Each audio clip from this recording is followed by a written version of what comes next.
Vamos a comenzar una nueva serie, mis hermanos, expositiva, en esta ocasión del libro de Hechos. Llegamos al final del Evangelio de Mateo, pero mis hermanos, la historia de nuestro Señor no termina todavía. Después de la resurrección hubo todavía otro evento que vamos a comentar el día de hoy. Pero vamos a basarnos en el libro de Hechos y de aquí en adelante pues vamos a estar predicando acerca de este maravilloso libro. Quiero comenzar dándoles una muy breve introducción acerca del libro de Hechos, simplemente para tener un marco dentro del cual vamos a estar hablando. Mire, el libro de Hechos es un libro singular por varias razones. Déjeme darle algunas de ellas. En primer lugar, este libro constituye la única secuencia histórica de los 4 evangelios. De hecho, no hay ninguna otra narración del Nuevo Testamento que continúe el registro dado por los 4 evangelistas. Hechos es el que ocupa ese lugar. Número 2, además este libro provee el trasfondo y ambiente para la mayoría de los escritos de Pablo. Mis hermanos, no podríamos tener un contexto histórico dentro del cual se insertan las cartas de Pablo si Hechos no hubiera sido escrito. El famoso erudito evangélico F.F. Bruce dice lo siguiente: pero es a Lucas a quien debemos agradecer el coherente registro de la actividad apostólica de Pablo. Sin Hechos seríamos incalculablemente más pobres, pues aún teniéndolo, hay mucho de las cartas de Pablo que nos es difícil entender. ¿Cuánto más sería si no tuviéramos el libro de Hechos? Eso es así. Mis hermanos, las cartas de Pablo las podemos entender y contextualizar gracias a este libro de Lucas, Hechos de los Apóstoles. Número 3. Una tercera razón de por qué es un libro único o singular es que Hechos proporciona a los cristianos de hoy información básica y coherente acerca de la iglesia primitiva. Lucas describió las tensiones, persecuciones, frustraciones, problemas teológicos y esperanzas que enfrentó la neófita novia de Cristo. Qué grande sería la carencia de la iglesia sin el material que tenemos en Hechos. Eso, mis hermanos, es una realidad. Si queremos saber cómo vivían los primeros cristianos, qué cosas tuvieron que enfrentar, cómo enfrentaron esas situaciones, bueno, tenemos el libro de Hechos y vamos a estar estudiando muchas de estas situaciones y van a ver que es de mucho provecho para nosotros. Número 4, una cuarta razón, Hechos es singular porque además marca la transición entre la obra de Dios con los judíos hasta el establecimiento de su iglesia universal. En sentido real, el lector se traslada en estos 28 capítulos desde Jerusalén hasta lo último de la tierra. Y si nos damos cuenta, mis hermanos, esto realmente es así. El Señor Jesucristo, que es un varón judío, que toma un grupo de seguidores que son judíos, y cuando la iglesia nace y el evangelio es predicado, los primeros 3,000 y 5,000 que se convierten son judíos. Sin embargo, mis hermanos, Hechos nos va a narrar cómo en el transcurso del tiempo el evangelio se fue extendiendo, y a medida que iba abarcando más de ese imperio romano, fue incluyendo a los gentiles, hasta que finalmente lo tenemos en Roma, la capital del imperio, donde realmente la mayoría era gentil. Entonces hay una transición del judío hasta el gentil, y eso lo vamos a ver en el libro de Hechos. Número 5 y último punto, además de todo esto, presenta un reto estimulante para todo cristiano de hoy. El celo, la fe, el gozo, el compromiso y la obediencia de aquellos cristianos primitivos es un ejemplo para todos los creyentes. En un libro que es histórico, mis hermanos, tenemos muchos testimonios de los primeros creyentes de la era cristiana que nos van a estimular, a impulsar, a motivar, mis hermanos, realmente para que nosotros también busquemos tener una vida como la de los primeros creyentes.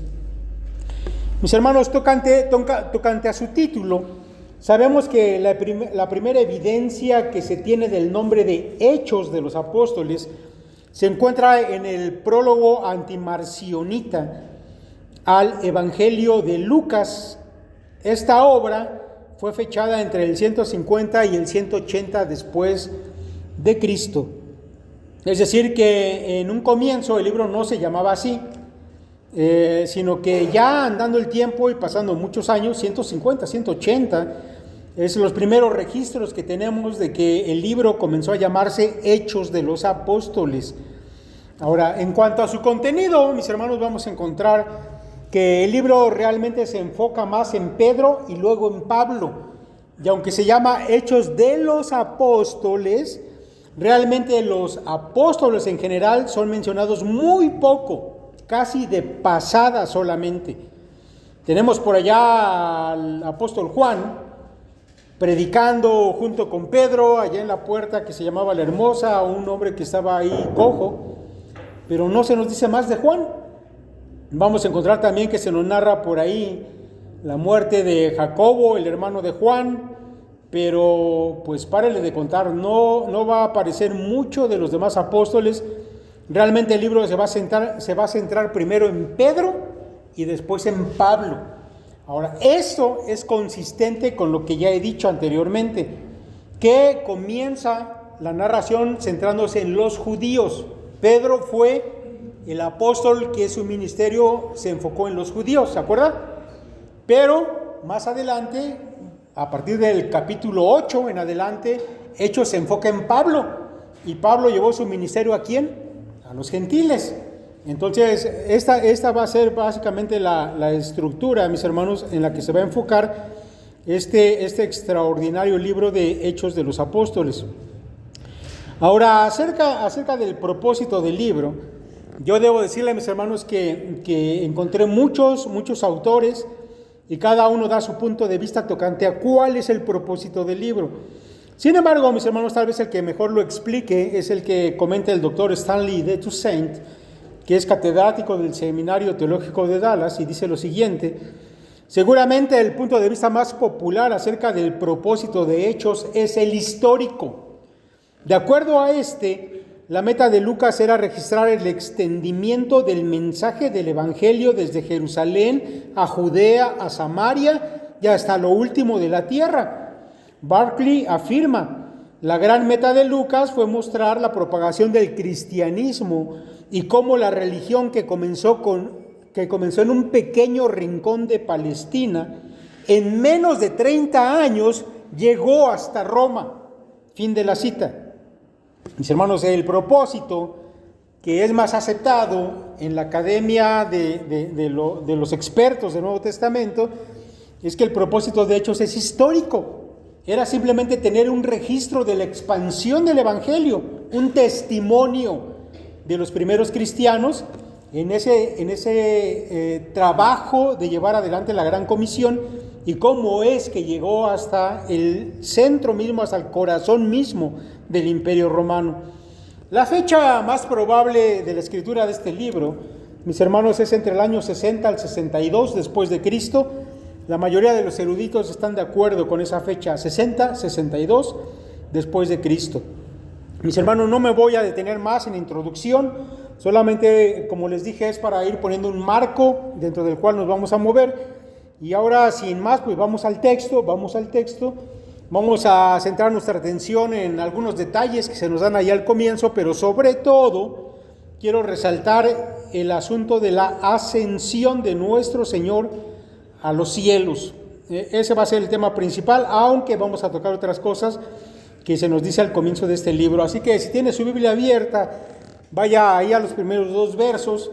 La palabra de Dios dice en el primer tratado: oh Teófilo, hablé acerca de todas las cosas que Jesús comenzó a hacer y a enseñar hasta el día en que fue recibido arriba, después de haber dado mandamientos por el Espíritu Santo a los apóstoles que había escogido. Como ya se puede dar cuenta, el manuscrito está dedicado a Teófilo, y si usted va allá al Evangelio de Lucas, al inicio se va a dar cuenta que Lucas, el Evangelio, también está dedicado a este mismo varón. Sin embargo, mis hermanos, hay que señalar que Lucas no es que haya hecho un trabajo de investigación para un particular. Creo, mis hermanos, y la mayoría de los eruditos están de acuerdo con eso, que más bien, mis hermanos, este trabajo de Lucas fue para la iglesia en general.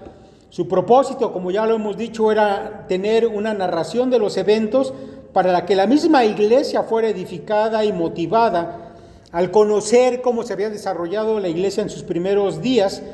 Y al parecer Teófilo era más como un mecenas de Lucas, es decir, que probablemente este hombre era un romano de buena posición económica, seguidor del Evangelio del Señor, y que había financiado la investigación y la escritura de este libro para que la iglesia pudiera tener este testimonio por escrito.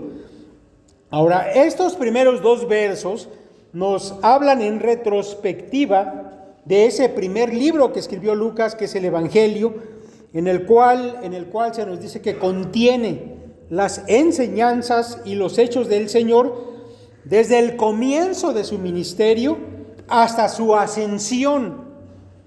Porque, mis hermanos, es una verdad que Lucas sí menciona la ascensión. Nosotros estudiamos Mateo y se dieron cuenta que Mateo no llega hasta este momento, pero Lucas sí. De hecho, de una forma muy breve, Lucas nos dice lo siguiente en el Evangelio de Lucas: y los sacó fuera hasta Betania, y alzando sus manos los bendijo. Y aconteció que bendiciéndolos se separó de ellos y fue llevado arriba al cielo. Ellos, después de haber adorado, volvieron a Jerusalén con gran gozo, y estaban siempre en el templo alabando y bendiciendo a Dios. Amén. Y con esas palabras se cierra el Evangelio de Lucas.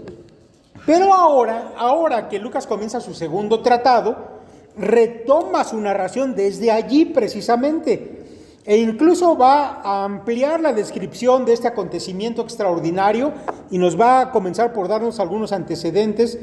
Allí en el versículo 3 encontramos: a quienes también, después de haber padecido, se presentó vivo con muchas pruebas indubitables, apareciéndoseles durante 40 días y hablándoles acerca del reino de Dios. Y estando juntos les mandó que no se fuesen de Jerusalén, sino que esperasen la promesa del Padre, la cual les dijo: oísteis de mí, porque Juan ciertamente bautizó con agua, mas vosotros seréis bautizados con el Espíritu Santo dentro de no muchos días. Ahora, Lucas nos hace saber que después de la resurrección, el Señor anduvo apareciendo a sus discípulos durante 40 días.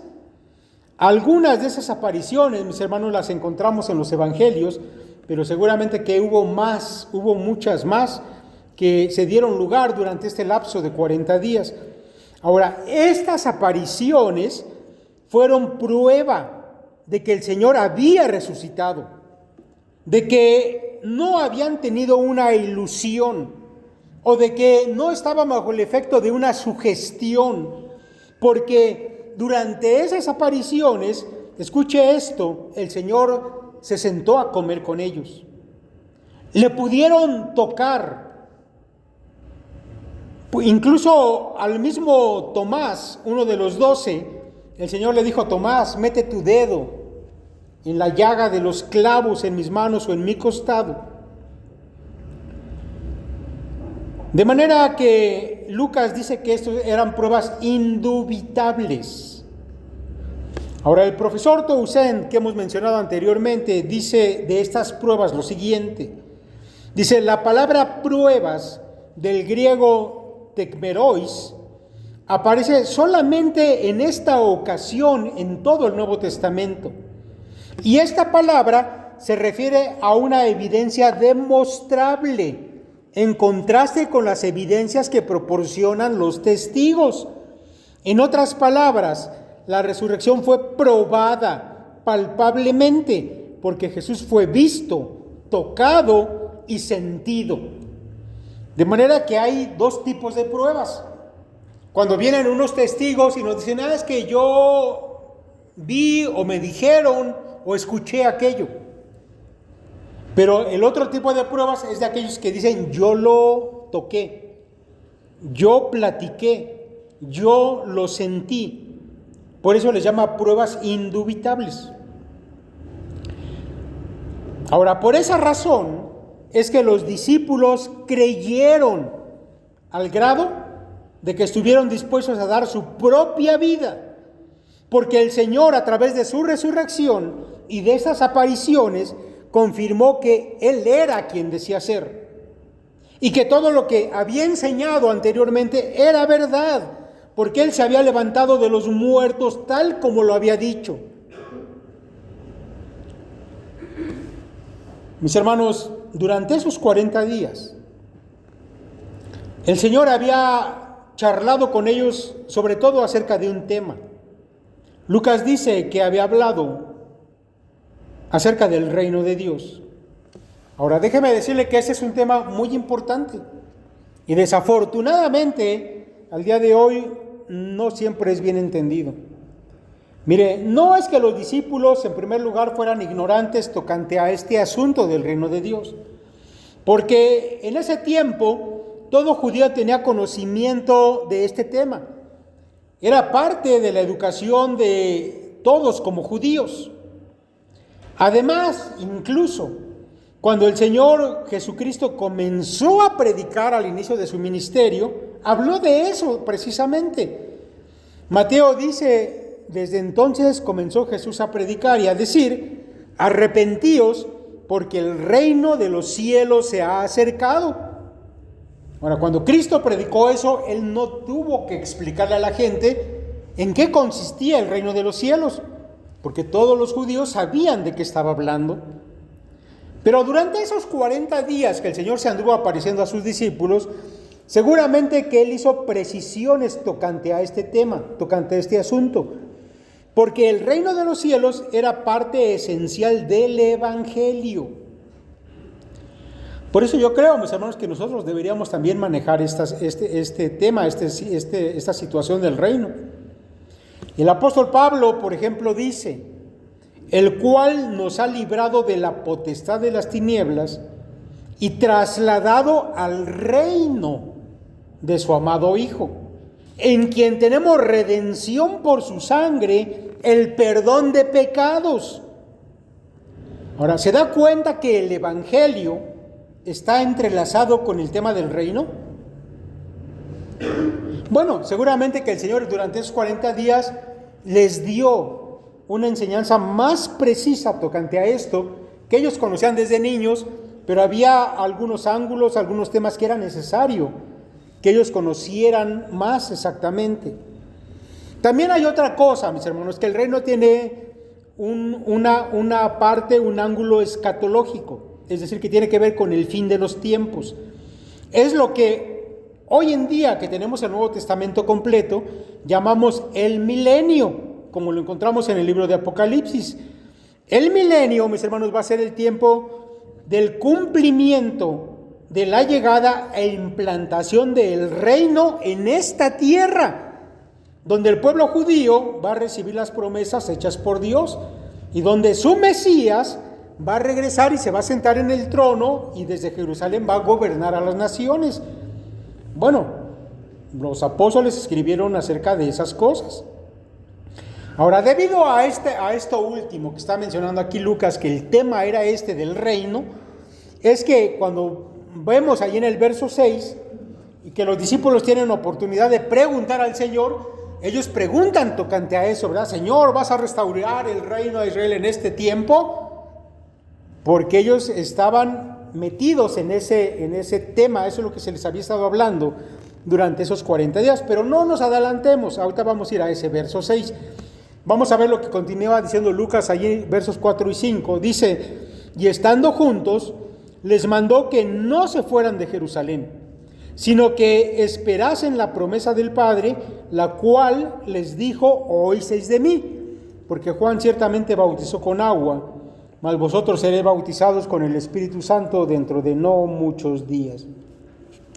Ahora quiero marcar aquí una distinción tocante a la ocasión, porque esta frase con la que comienza el verso 4, y estando juntos, en el texto griego, curiosamente, significa literalmente tomaron sal juntos, y tomaron sal juntos. Mis hermanos, esta frase, tomaron sal juntos, es un modismo que se utilizaba para hablar de la convivencia alrededor de una mesa. Es como cuando incluso hoy en día se dice vamos a compartir el pan y la sal. ¿Lo ha escuchado? Es un modismo igual. Así que lo que se está diciendo aquí es que fue durante una comida con sus discípulos que el Señor les mandó que no se fueran de Jerusalén. Que, por cierto, hay que decir, para ese momento, Jerusalén era una ciudad hostil para esos discípulos del Señor, porque allí estaban todavía esos hombres que habían crucificado a su Señor, y tal vez en su corazón su deseo hubiera sido más bien salir corriendo de Jerusalén, porque seguramente que tenían riesgo de ser arrestados.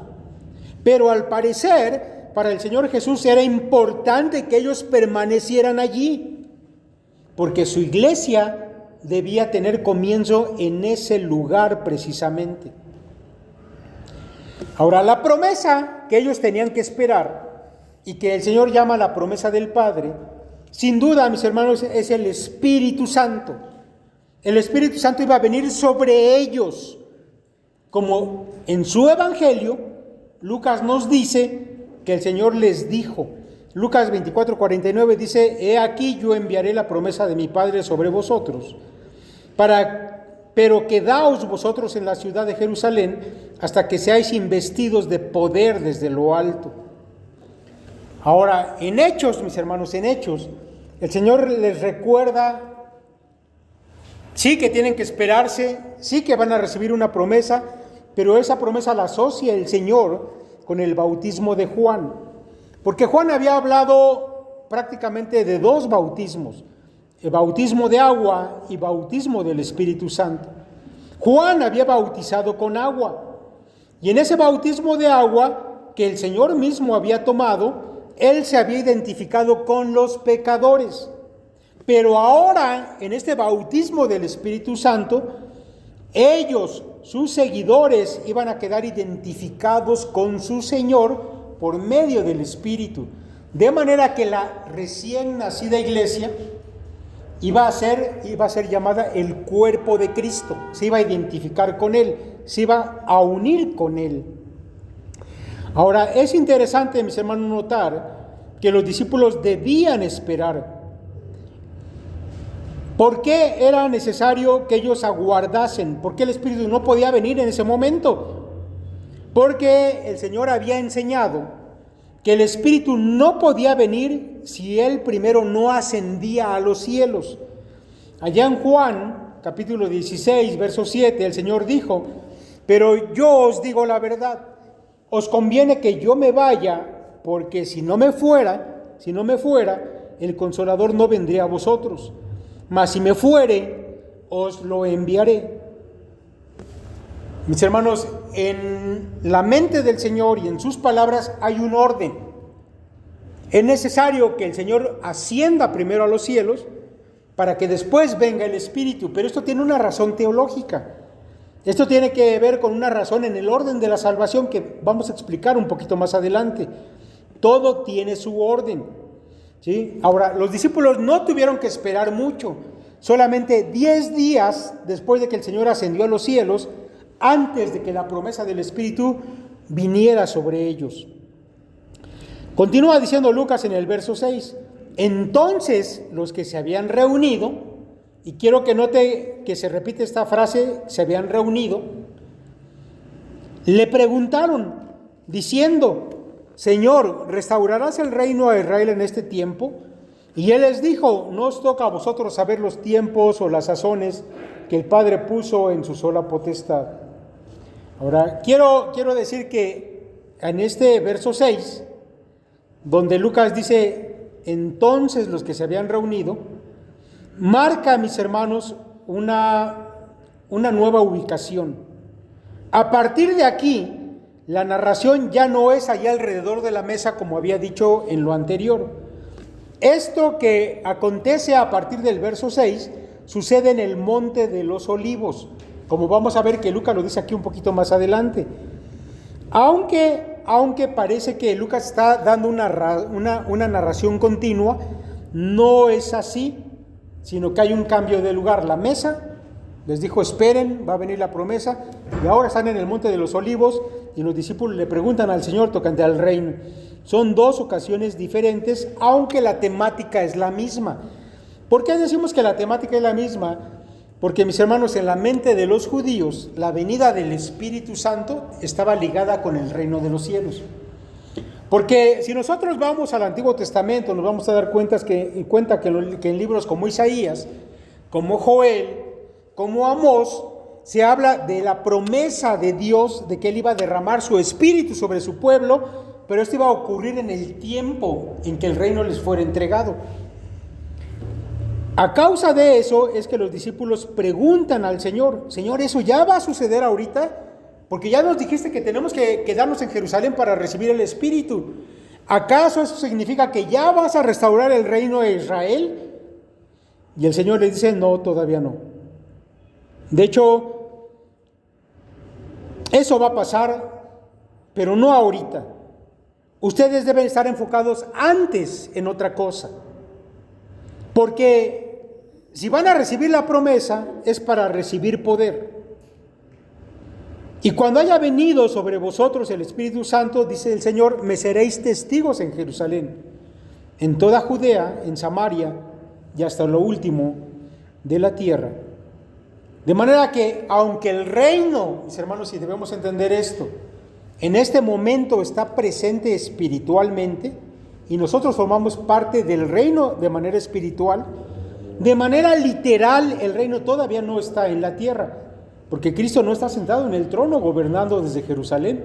Eso va a suceder, pero primero es necesario que el reino sea predicado de manera espiritual a toda la tierra. Y para que eso suceda es necesario que el Espíritu Santo venga y llene de poder a los que tienen que predicar ese mensaje. Ahora, esas palabras del Señor, de me seréis testigos en Jerusalén, etcétera, etcétera, están escritas en un modo imperativo, es decir, es una orden, no hay opción.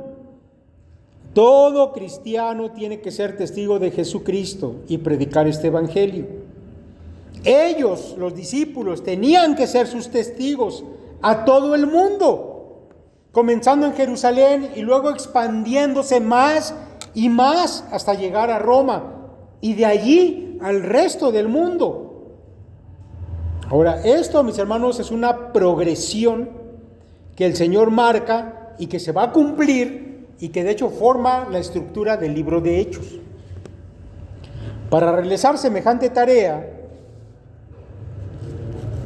este grupo de hombres humildes, sin muchos recursos, sin estudios formales, iba a ser necesario que el poder de Dios viniera sobre ellos, porque es una tarea inmensa, imposible para hombres comunes y corrientes. Por eso el Señor dice: esperen, es necesario que el poder de Dios venga sobre ustedes. Ahora yo me pregunto, mis hermanos, como ya hemos dicho, que el libro de Hechos nos sirve de inspiración, nos sirve para recordar cómo funcionó la iglesia primitiva. Yo no sé, mis hermanos, si para ustedes el hecho de predicar el evangelio les resulte algo emocionante, les resulte extraordinario ver cómo el poder de Dios obra en la gente, o solamente vemos la parte de que es una tarea imposible de hacer. Porque a mí me parece que muchas veces cuando se nos dice evangelicen, evangelicen, evangelicen, dentro de nosotros decimos no puedo, no sé.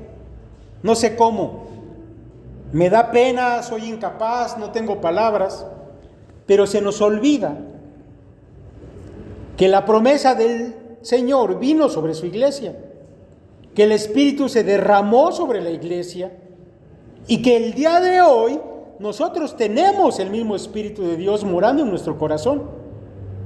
Y que cuando se nos dice vayan y prediquen, sean testigos en medio de este mundo y esta generación perdida, en lugar de decir no puedo, debemos, mis hermanos, recordar quién mora en nosotros. Y es con el poder del Espíritu que nosotros vamos y hablamos a la gente. Y si no tuviéramos ese Espíritu, mis hermanos, no habría ningún resultado de ninguna palabra que nosotros nos esforzáramos por hablar. Mire, el Señor había dicho antes, allá en Juan 17, antes de ir a la cruz, en esa oración que se conoce como la oración sacerdotal: como tú me enviaste al mundo, así yo los he enviado al mundo. Y justo, mis hermanos, antes de ascender al cielo, el Señor está haciendo eso precisamente. Así como Dios el Padre había enviado a su Hijo al mundo, ahora el Hijo estaba enviando a sus discípulos.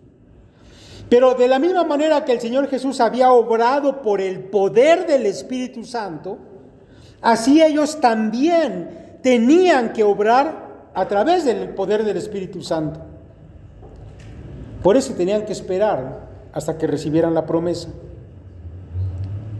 El mensaje que ellos tenían que llevar al mundo es un mensaje poderoso, que transforma al ser humano, que da vida a los muertos espirituales, que de hecho dar vida a un muerto espiritual es un milagro de la magnitud de los milagros que el Señor hizo. Por eso era necesario el poder de Dios, porque transformar a un pecador en un santo solamente lo puede realizar el Espíritu Santo de Dios. Después de esto, mis hermanos, después de estas indicaciones, después de esa orden de esperar, y que ya esto se está realizando, esta charla está teniendo lugar en el Monte de los Olivos, a continuación de eso, Lucas pasa a describirnos la ascensión del Señor. Vamos pues, mis hermanos, a este hecho maravilloso, del cual debemos decir que es un hecho del cual la Biblia nos da detalles precisos. Digo, es verdad que cuando vamos al asunto de la crucifixión, los evangelios nos dan muchos detalles. Cuando vamos a la resurrección también hay muchos detalles. Pero cuando vemos el asunto de la ascensión, esto no queda atrás. También, mis hermanos, hay detalles precisos. Por ejemplo, sabemos la fecha exacta cuando ocurrió. Fue el 40º día después de su resurrección. Era un día jueves, solamente 10 días antes de la fiesta de Pentecostés. También sabemos, mis hermanos, que el día de hoy, el hecho de saber esta fecha precisa hace que algunas iglesias celebren el día de la ascensión. No sé si sabían eso. Hay algunas iglesias en el mundo cristiano que celebran el día de la ascensión, porque hay un detalle preciso, la fecha. Hay otro detalle que también es preciso. Sabemos, mis hermanos, dónde se realizó la ascensión. A 4 kilómetros de Jerusalén, en lo que hemos ya dicho, es el Monte de los Olivos. Pero no solamente eso. También sabemos por el Evangelio de Lucas el momento preciso. Esta parte pequeñita que he mencionado, que ya he leído anteriormente, nos dice en qué momento el Señor comenzó a ascender al cielo. Se lo repito. Dice, y lo sacó fuera hasta Betania, y alzando sus manos los bendijo. Alzando sus manos los bendijo. Y aconteció que bendiciéndolos, se separó de ellos y fue llevado arriba al cielo. Justo cuando el Señor levantaba las manos para bendecirlos, comenzó a elevarse hacia las nubes del cielo. De manera, mis hermanos, que tenemos un cuadro claro del evento maravilloso de la ascensión. Yo espero que se lo esté imaginando. Yo no puedo evitar leer todo esto y estar imaginando ese monte de los olivos y el Señor allí bendiciendo a sus discípulos y comenzando a elevarse por los aires. Lucas en Hechos dice: y habiendo dicho estas cosas, viéndolo ellos, fue alzado y le recibió una nube que le ocultó de sus ojos. Carlos Spurgeon, el llamado príncipe de los predicadores, tiene un comentario breve pero muy hermoso acerca de esto y lo quiero compartir con ustedes. Cito: me gusta pensar de la ascensión de nuestro Señor de esta manera sencilla pero sublime. A lo mejor me hubiera aterrorizado si yo hubiera sido Eliseo caminando con Elías cuando los caballos y carros de fuego vinieron y se lo llevaron. Pero no hubo nada aterrador en la ascensión de Cristo. Él no fue un profeta de fuego. Él fue gentil, manso y humilde. Y no hubo nada que inspirara terror en la forma que ascendió al cielo. En mi mente es hermoso pensar que no hubo ningún medio utilizado en conexión con su ascensión, ni alas de ángeles que lo elevaron hacia arriba, ningún brazo invisible de omnipotencia que lo levantara suavemente de la tierra, ningún águila de Júpiter para arrebatar a este escogido y selecto. No, pero él sube por su propio poder y majestad. No necesita la ayuda de nadie. Contentos hubieran estado los ángeles al venir una vez más a la tierra, así como lo hicieron en su nacimiento, así como habían ido al desierto, así como habían ido a la tumba. Con gusto hubiesen venido y le hubiesen ministrado, pero él no necesitaba su ministerio. Él demostró el poder innato de su deidad, mediante la cual podía partir del mundo cuando quisiera, desafiando la ley de gravedad. Y le recibió una nube que le ocultó de sus ojos, porque supongo que los que observaron este suceso ya habían visto todo lo que debían ver. Y tal vez detrás de esa nube hubieron escenas de gloria que no le es posible al ojo humano contemplar, y palabras que no es legítimo que oídos humanos oigan. De eso no sé, pero me gusta la forma en que se expresa el compositor respecto a los ángeles, después que la nube le hubo escondido de los ojos mortales. Desde lo alto trajeron su carruaje para llevarlo a su trono, aplaudieron con sus alas triunfantes y gritaron que la obra gloriosa había terminado. Fin de la cita de esta reflexión, de este fragmento de Carlos Spurgeon. Mis hermanos, la verdad es que la obra del Señor en esta tierra había llegado a su fin. Y ahora nuestro Señor volvía a la gloria que le pertenece y en la que había estado toda la eternidad. Él mismo lo dijo: yo te he glorificado en la tierra, he acabado la obra que me diste que hiciese. Ahora pues, Padre, glorifícame tú al lado tuyo con aquella gloria que tuve contigo antes de la fundación del mundo. Mis hermanos, la ascensión del Señor y su regreso al Padre tienen una importancia doctrinal determinante para la salvación. Yo no sé si había escuchado usted eso. Mire, sabemos que la muerte de Cristo obviamente es esencial para nuestra salvación. La resurrección del Señor es esencial para nuestra salvación. Pero ¿y su ascensión? Bueno, también es esencial para la salvación. No lo digo yo, no crea que me lo estoy inventando. Lo dice el escritor de Hebreos. Allá en el capítulo 9 de este extraordinario libro de Hebreos, Y le voy a leer unos párrafos a partir del verso 11. No lo busque, yo se lo voy a leer. Y se lo voy a leer de la Nueva Traducción Viviente, que utiliza un lenguaje mucho más sencillo, que obviamente hace más accesible esto. Mire, dice el escritor de Hebreos: entonces Cristo ahora ha llegado a ser el sumo sacerdote sobre todas las cosas buenas que han venido. Él entró en ese tabernáculo superior y más perfecto que está en el cielo, el cual no fue hecho por manos humanas, ni forma parte del mundo creado, con su propia sangre, no con la sangre de cabras ni de becerros. Entró en el lugar santísimo una sola vez y para siempre, y aseguró nuestra redención eterna. Bajo el sistema antiguo, la sangre de cabras y toros y las cenizas de una ternera podían limpiar el cuerpo de las personas que estaban ceremonialmente impuras. Imagínense cuánto más la sangre de Cristo nos purificará la conciencia de acciones pecaminosas para que adoremos al Dios viviente. Pues por el poder del Espíritu Eterno, Cristo se ofreció a sí mismo a Dios como sacrificio perfecto por nuestros pecados. Por eso Él es mediador de un nuevo pacto entre Dios y la gente, para que todos los que son llamados puedan recibir la herencia eterna que Dios les ha prometido. Pues Cristo murió para librarlos del castigo por los pecados que habían cometido bajo ese primer pacto.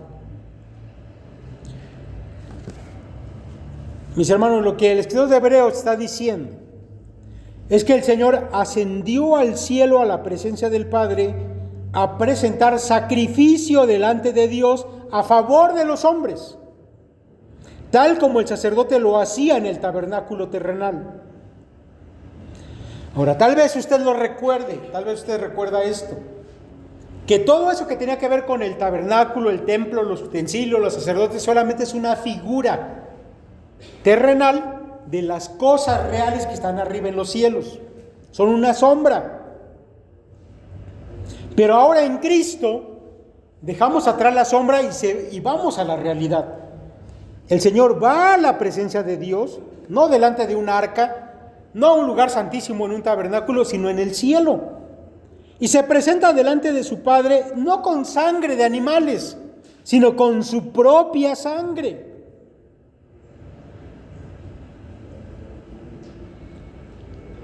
Y así, mis hermanos, como en el tabernáculo terrenal, podía suceder que el sacerdote cayera de repente muerto.